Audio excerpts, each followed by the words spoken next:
mga ka-Sure, and welcome back to my channel, Assure You TV. And Merry Christmas to all of you. I hope that you enjoyed your time together with your loved ones, family, and friends. And most importantly, please don't forget to celebrate the Christmas, the true meaning of Christmas, which is all about the great love of Jesus Christ for all of us. All right? So, again, in this channel, I'm giving practical tips about insurance, investment, money management, saving, business, and work related topics or anything about financial literacy. So, today is also the continuation of our series called Mastering Credit Card. And today we have a new episode. It's called Credit Card Fees and Charges. So, last time we discussed about credit card application, how you can get approved, and why some of the applications are declined. So, you learned those details on my previous videos about credit card applications. So today, we're gonna discuss more about fees and charges on your credit card. And before we can discuss more about that, let me thank again yung mga current subscribers natin in this channel. So currently, we are at 129 subscribers. So we're getting bigger, although 129 pa lang tayo for sure. In the next coming days or months, we're gonna increase that. And I hope that you continue to support this channel by clicking the subscribe button below that says subscribe, and hit nyo na rin yung notification bell para ma-update kayo kapag may mga bago tayong videos na upload in this channel. Okay, so today, as we know, if you are a card holder or a credit card holder, it is important, or it is also your responsibility to know your the credit card fees and charges on your credit card to avoid bill shock. Bill shock happens when suddenly unexpected increase on your bill. Kapag may mga bagong charges na hindi ka aware, biglang lumaki yung bill mo that you're not aware of. So possible reason for that is kung may mga fees and charges na nag-reflect on your billing statement na hindi ka aware. So it is important to review your billing statement, kung ano yung mga breakdown ng charges doon, para kung invalid charges siya, you can call your provider, customer service, to remove those charges if that is invalid. So if it's valid, definitely you have to pay for that. So it's important to know the fees and charges on your credit card, and you can see that you review your manuals. Usually the manuals came kung nung first time na na-receive yung credit card mo, or you can check your fees and charges dun sa mga website ng mga provider ninyo. Okay, so especially this Christmas, as we know, pag Christmas talaga is also a season for spending. Hindi talaga natin maiwasan, especially if you're buying things for your mga inaanak, for your family members, for your friends. Especially mga Christmas parties are di pa rin mapipigilan talaga. May mga, especially if you're working sa office, you have to attend parties. If you're involved in the ministries, if you are sa family nyo rin, may mga reunions. So maraming ganap kapag Christmas. So hindi natin minsan maiwasan talaga na bumili ng mga bagay para sa ating mga pangregalo natin. And sometimes kapag naubusan na tayo ng cash, you have to use your credit card as well as a backup. And kapag nandun ka na sa grocery or department store, minsan hindi mo na mapigilan yung sarili mo kasi marami kang makikita magagandang items doon, appliances na pwede mong bilhin kasi may credit card ka naman. Sometimes hindi natin napipigilan yung sarili natin to buy, which is okay lang din siguro kasi at least na pasaya mo yung sarili mo or ibang tao, nakapagbigay ka. But kaya lang, of course, here comes the bill on your next billing. Kailangan mong bayaran yung mga in-order mo na or pin-purchase mo na using your credit card to avoid any late fees and charges dun sa mga outstanding balance mo. And we're gonna discuss more about that in this episode. Alright, so yun, so sobrang dami ng mga pinapamili natin. Minsan, nagkakaroon ng hindi maiwasan na hindi mo mabayaran ng buo kasi nga sa sobrang overwhelmed ka sa pag-groceries, pag-shopping, kaya lang nakalimutan mo na yung capability mo to pay pagdating ng billing statement mo, hindi mo kayang bayaran ng buo yung pinurchase mo within the cycle. So para maiwasan yun, you have to control yourself to spend the amount that you can pay on your next billing para hindi ka mag-incur ng mga charges and fees. So kung halimbawa na-late ka ng bayad, may mga may late fees tayo na tinatawag. And that's gonna be our first fee na pag-aaralan. So late fee. So with East West Bank, it's 8% of the minimum amount due. So the minimum amount due yun usually pag, let's say for the whole cycle, ang nagas mo, na-spend mo using your credit card is 10,000 pesos. Meron din silang minimum amount due na required mong bayaran on your due date.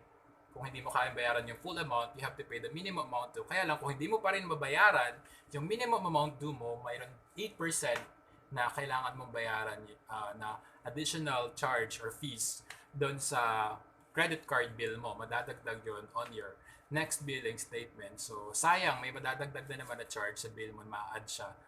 Tapos, kung hindi mo pa nabayaran in full since ang minimum payment ka, so, madadagdag na naman yun doon sa next billing statement mo. So, number 1, late fee. So, you can avoid that kasi may minimum amount naman na kailangang isettle. So, kung 1,000 yun, I think kaya mo naman bayaran na yun. Yun nga lang, medyo maliit pa lang din yung nababawas. Kung minimum payer ka, maliit lang yung nababawas nun sa total outstanding balance mo. So, either you pay more than the minimum amount or you pay the whole amount para mabilis maubos yung outstanding balance mo. Okay?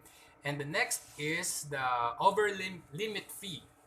Ayan, so this Christmas for sure, I know may mga credit card yung iba sa inyo, and some of you may almost used up your credit limit. So let's say 20,000 credit limit mo and very excited ka pa rin mag-shopping, wala ka nang available cash, you use your credit card. You can purchase pa rin kahit mag-over limit na yung card mo, kaya lang merong over limit fee na 500 pesos. Usually 500 pesos din nag-range yung amount ng charge mo kapag nag-over limit ka dun sa credit card mo. So that's another type of fees na you can avoid, and you have to monitor your credit limit from time to time din kung magkano pa yung limit mo to avoid any inconvenience and fees. So, ayun. That's the second one. And the next is the return check. So, some of you may use check to pay your bills for your credit card, but avoid yung mga tumatalbog na check. Make sure that you have funds on your accounts. Kasi kung tumalbog yung check ninyo, meron siyang charge na 1,500. That's for East West Bank credit card. I'm not really sure with other credit card provider, but for sure meron din sila mga charges and fees and charges for that. So you can avoid that by making sure that you have funds on your checking account. Okay, that's actually per check. So kung ilang check yung ginamit mo, so that's 1,500 per check.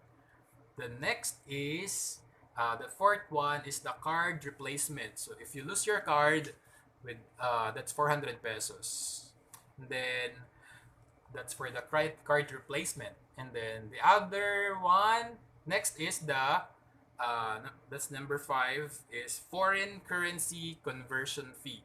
So kung madalas ka nagta-travel or kahit hindi ganun kadalas, basta napunta ka abroad and you use your credit card issued in the Philippines, meron tayong tinatawag na conversion fee. Since as we know, yung ang pera natin is in pesos, if you use your credit card to buy items abroad, depende sa credit card type niya. Meron kasi tayong classic, may gold, may platinum pa yan. So, let's say lang you're using gold credit card with East West Bank, that's gonna be 1.7% conversion fee na madadagdag dun sa charge sa inyong credit card. And then, kapag classic card ka naman, ang charge sa iyo is 2.5%.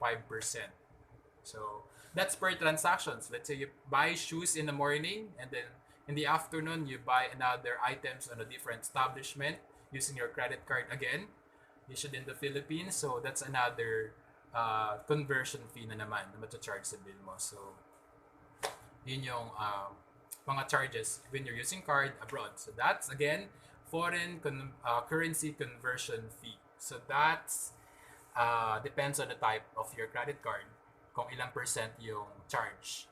And then gambling and gaming fee. So if you go to gambling and gaming establishments, so meron siyang 5% na fee sa total amount na ginastos ninyo dun sa gaming and gambling establishment na pinuntahan mo using your credit card. And then, multiple payment. So, some of us actually nagbabayad ng installment, parang ganun. Let's say, your due amount is 10,000 pesos. So, ito, ang kaya mo palang ibigay ngayon is before your due date is 2,500. So, that's okay. Yung hindi mo na iniintay pa yung before dumating yung due date mo, nag-advance ka na, nagbibigay ka na pa 2,500, let's say. Depende doon sa capability mo, basta lang ma-reach mo yung either yung minimum amount or the whole amount.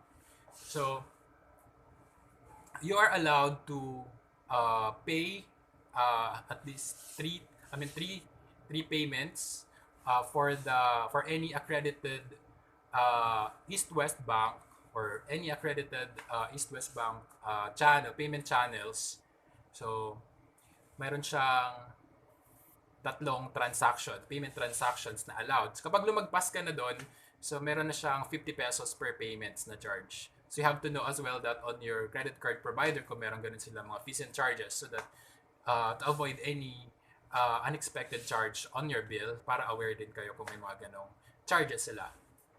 So pero if you're using directly from your credit card provider, usually wala naman siyang charge. With East-West Bank, wala naman kung directly kayo nagbabayad with East-West Bank channel. But if not, if it's accredited, there's a charge for the payments. Kung multiple payments kayo nagbabayad before your due date. Okay. Next is yung pang-8 natin na fees and charges, closed account. So kung let's say, ayaw mo na maggamit itong isang credit card mo, you have multiple credit card, but make sure that you have no remaining balance on your credit card kapag kinancel nyo na siya. Or kung meron naman, make sure that you have followed the appropriate arrangement with your credit card provider kasi usually meron silang specific period of time na kailangan ma-settle mo yung balance mo doon sa credit card mo kapag close mo siya. Kapag lumagpas ka na doon, meron siyang additional charge or fees doon sa mga remaining with East-West Bank, we have to pay the remaining balance kung nag-close ka na account within 3 months to avoid 200 pesos per month kapag lumagpas ka na doon sa 3 months na allotted na time to pay your remaining balance on your closed account. Okay, so that's the closed account fee. And then next is installment pre-termination. So some of you may have existing installment plan doon sa credit card ninyo. Let's say a gadget, appliances man yan, and it's under 0% installment. So, let's say for example, you have cash na you can pay for the whole principal amount ng installment ninyo. You can do that, but you have to know first kung meron bang pre-termination yung pagbayad, no? Pag gusto mo na bayaran yung whole amount mo dun sa installment mo. So with East-West Bank, it's 5% of the total principal amount. So let's say on the 1 year yung installment mo and then on the 6 month, binayaran mo na yung gusto mo na bayaran ng buo yung remaining balance mo. So kung magkano yung remaining principal amount mo, merong additional na 5% for the whole amount na ito-charge doon sa pre-termination. Okay.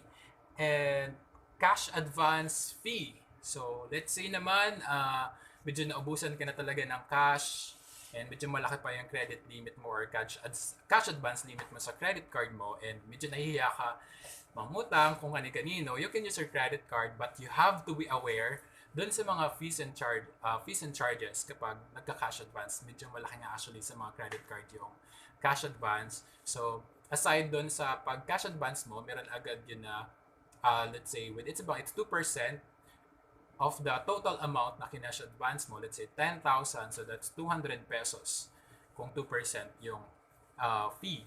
And then meron pa siyang 2% na interest charge doon hanggat hindi mo nababayaran yung 10,000 pesos na yon.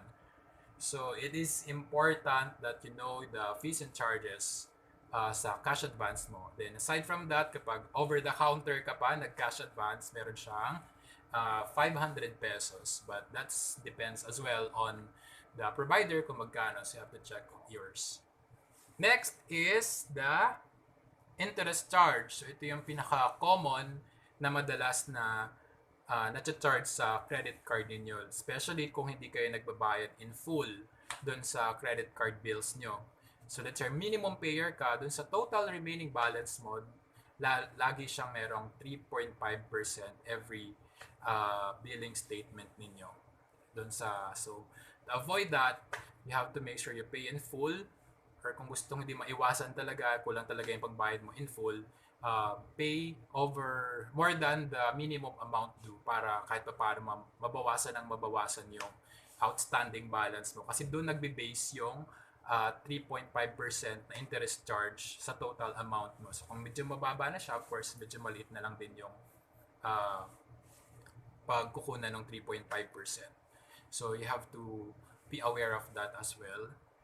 Kung kaya mo namang bayaran on time and in full, pay it na lang ng in full para wala kayong 3.5% interest dun sa total outstanding balance mo. So make sure that you know your capability on your, dapat ma-foresee mo na talaga na mababayaran mo ba siya or hindi. If not, wag masyadong malaki yung purchase para hindi ka lumubog sa utang sa credit card mo. Okay, and the last is the 12th item natin is yung annual fee. So I think most of you aware naman dito sa annual fee.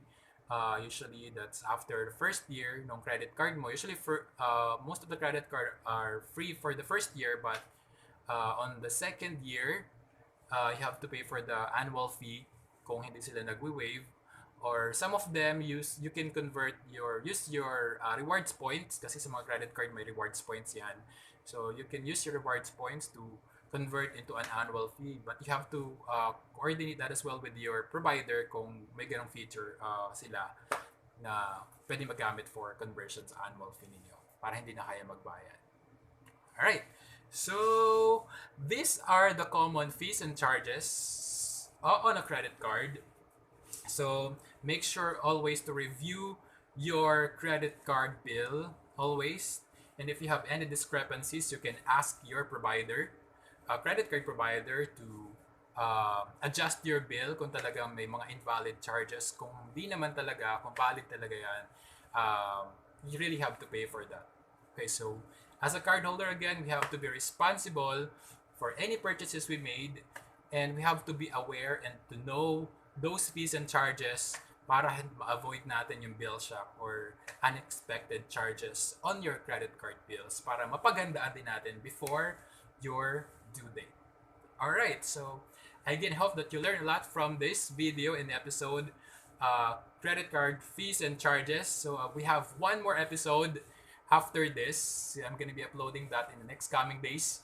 And thank you so much guys for watching this video until the end. And see you again in my next video. You have a great day. Bye.